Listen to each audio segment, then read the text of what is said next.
East London, 2022. A cold night, the kind where every street lamp seems dimmer than usual. A man sits alone in his car, engine humming softly. He takes a drag from his cigarette, scrolling through notifications on his phone. And then, without warning, sound is swallowed by a single suppressed crack. One shot, one target. One carefully delivered message from a cartel that speaks in bullets, not words. This wasn't a robbery gone wrong.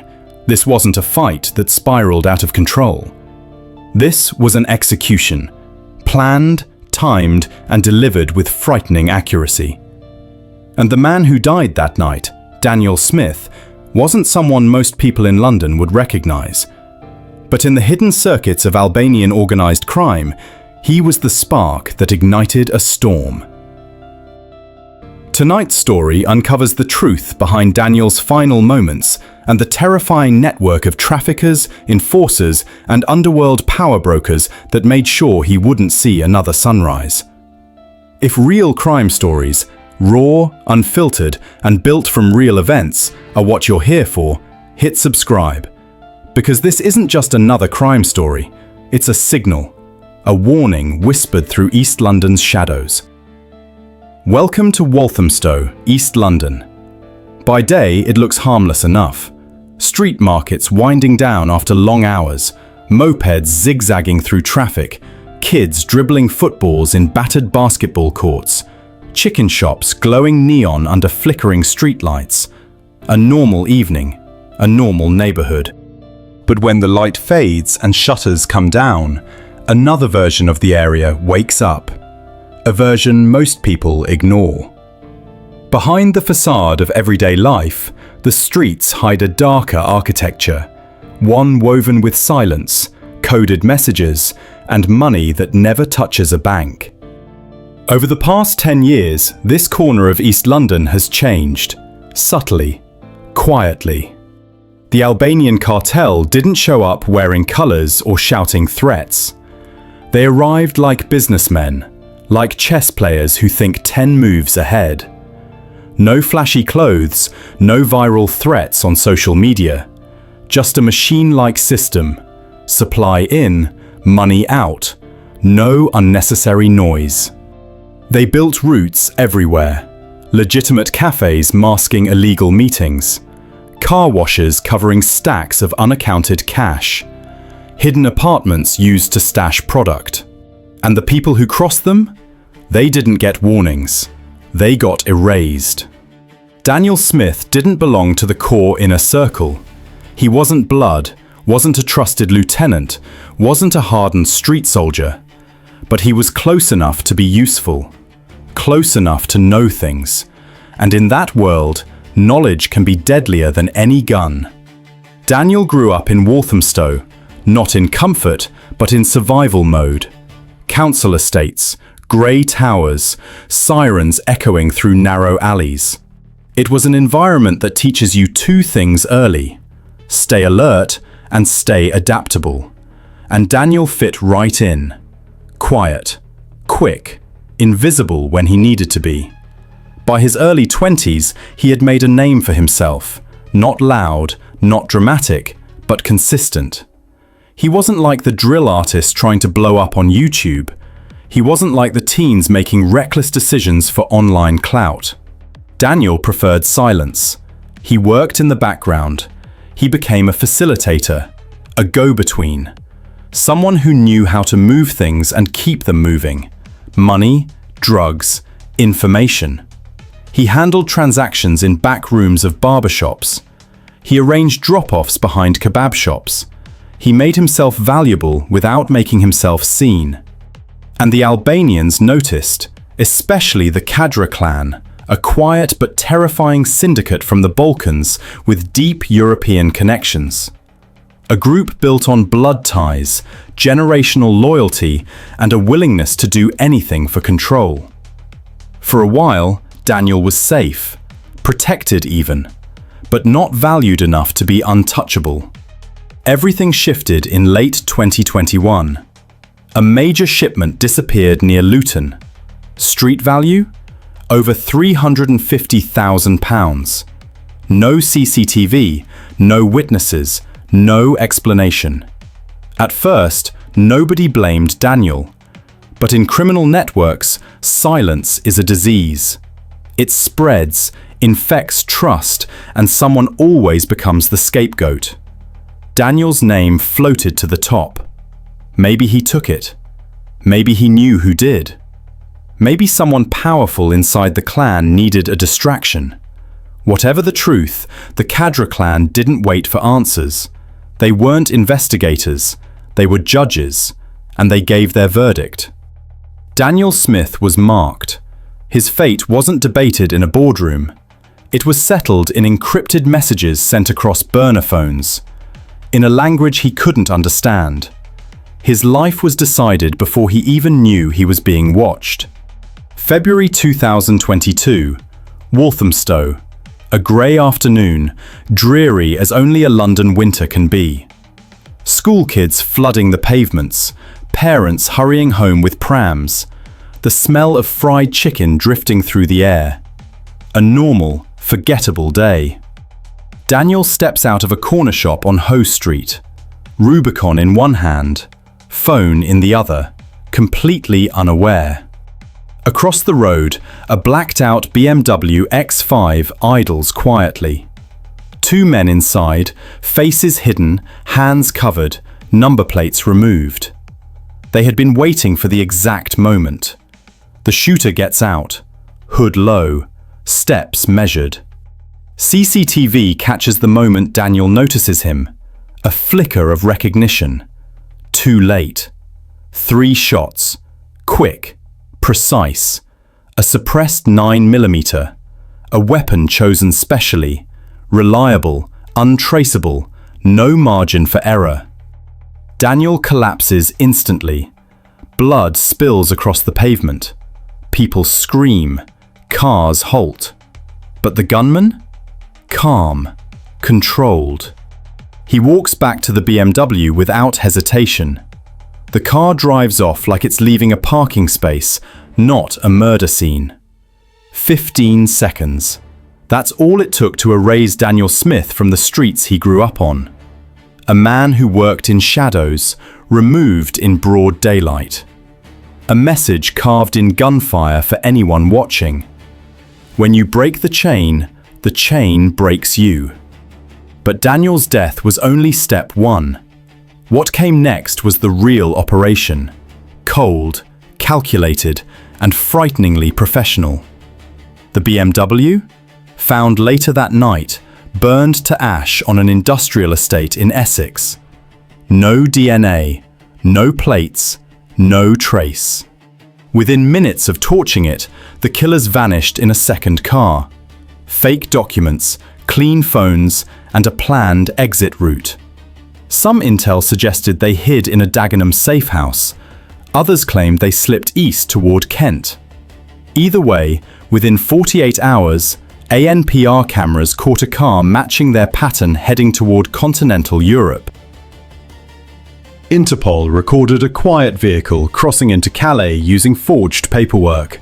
From there, Belgium, Serbia, and finally Tirana, Albania. A ghost trail. A hit executed like a mission. A clean disappearance. Another page in a long list of cartel jobs. But London has eyes everywhere. Cameras, towers, digital crumbs. And even the most careful killers leave behind something. A single mistake. A small crack. And that's where the downfall began. That small crack began with something no one expected. A license plate. Not from the burnt BMW, they made sure that car died clean, but from another vehicle, captured a few streets away on a different camera. A white Ford Transit van, parked strangely, stayed for barely 2 minutes, engine running, facing away from the crime scene. Too ordinary to notice, unless you were looking for patterns. Detectives flagged it, ran the plate, and that's where the first thread showed itself. The van's paperwork led to a shell company in Luton, and on that company's registry, One name: Alton Kodra. A name that might sound forgettable to most people, but to anyone studying Balkan organized crime, it rings alarms instantly. Alton was tied to the Durrës-based Kamani clan, a narcotics powerhouse feared across Europe, linked to smuggling routes, human trafficking, and hired killers who traveled like businessmen. Alton rarely slipped, but this time, something was off. Because less than 36 hours after the hit, the same van turned up twice in Dagenham. ANPR cameras caught it, each time driving slowly past an area known for safe houses. Police moved quickly, but when they finally located the vehicle, it was abandoned, sanitized. No fingerprints, no hair, no fibers. Except for one tiny detail: a piece of a smashed burner phone jammed deep inside an air vent. Most criminals throw burners into rivers, crush them, burn them, but this fragment survived, and on it, an IMEI number, partially intact. Enough to access the device's final cell tower activity. It pinged near Barking Rail Yard, and with that, the investigation exploded open. Detectives began mapping connections, comparing timestamps, pulling tower dumps from the surrounding areas. They identified a pattern: 5 burner phones rotating in a 24-hour cycle, each one used only to contact the others. No calls to family, no browsing, no apps. Just coordinated communication like a small tactical unit. By day 10, Interpol was brought in. By day 12, police raided a suspected safe house in Forest Gate, a location already flagged in previous narcotics investigations. Inside, they found several forged passports, Albanian and Greek, bundles of euros wrapped with elastic bands, a modified Glock 19 fitted with a suppressor, and one crucial piece: a partial fingerprint on the sink tap. A match came back. Aryan Duka, 28, Albanian national. No UK address, but well known across Germany and France as a reliable driver and enforcer for cross-border criminal tasks. Aryan wasn't the shooter. He was the wheelman, the one who ensured the getaway was seamless, timed, and invisible. Once police mapped Aryan's last burner phone activity, they found another location: a rental booked through Airbnb in Kent under a Polish alias. The host didn't know anything was suspicious, but a neighbor across the road had a doorbell camera, footage that was never sent to the police, footage that became the turning point. It showed 2 men walking toward the property, one tall, one built heavy, both wearing gloves. Their movements disciplined, like professionals who'd done this dozens of times. And in one frame, the taller man glanced upward, just for a second. 1 second was enough. Facial recognition scanned the image. The match came back with 97% certainty. Besnik Lishi, Kosovar, ex-paramilitary, wanted in Belgium and Germany for suspected commissioned killings. No record in the UK, no social media, no digital footprint. A ghost with a face only intelligence databases recognized. Besnik, however, was already gone. Interpol trackers traced his movements backward.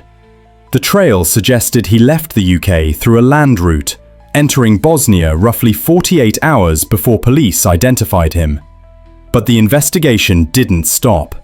In November 2022, Europol and Serbian authorities stormed a safe house in Novi Sad. And Besnik didn't surrender quietly, but he was taken alive. Extradited to the UK in December 2022, flown under armed escort to RAF Northolt, and transported to a high-security facility. No emotion on his face, no words, just cold silence.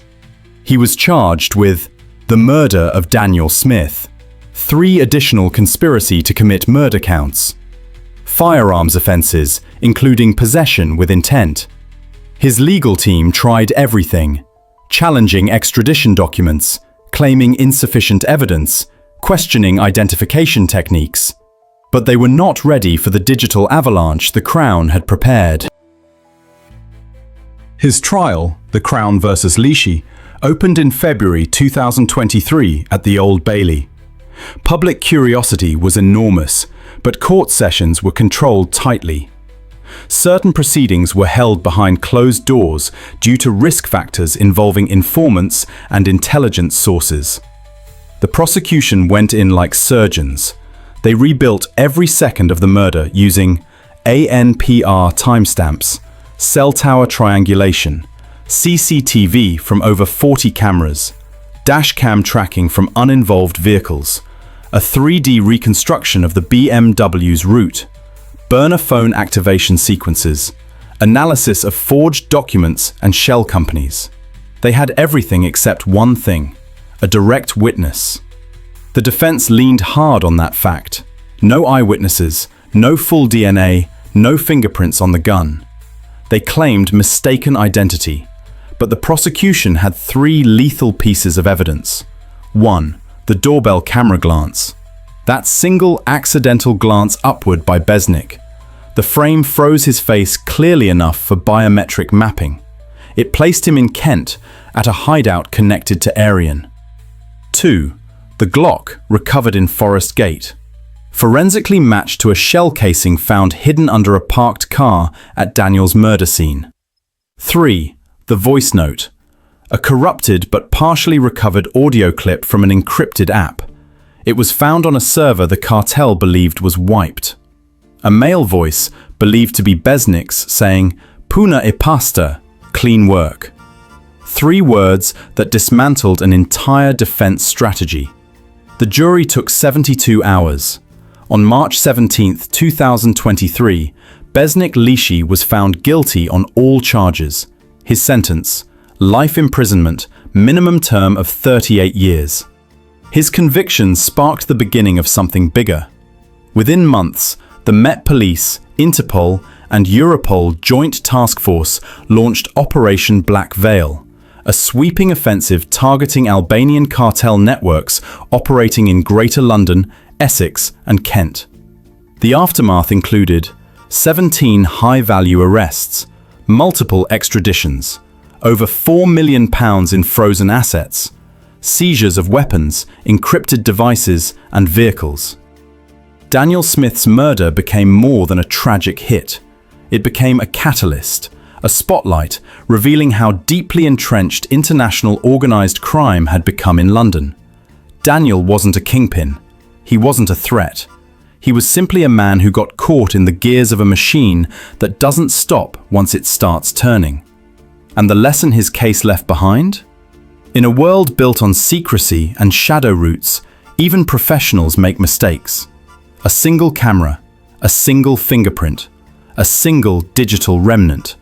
One sliver of light cutting through the dark. And sometimes, that's all it takes to bring down ghosts. If you're still with us, thank you. This is Truth Unraveled, where we uncover every hidden layer behind the stories no one else dares to explore. Subscribe and hit the bell, because new cases drop daily, each one pulling the curtain back a little further.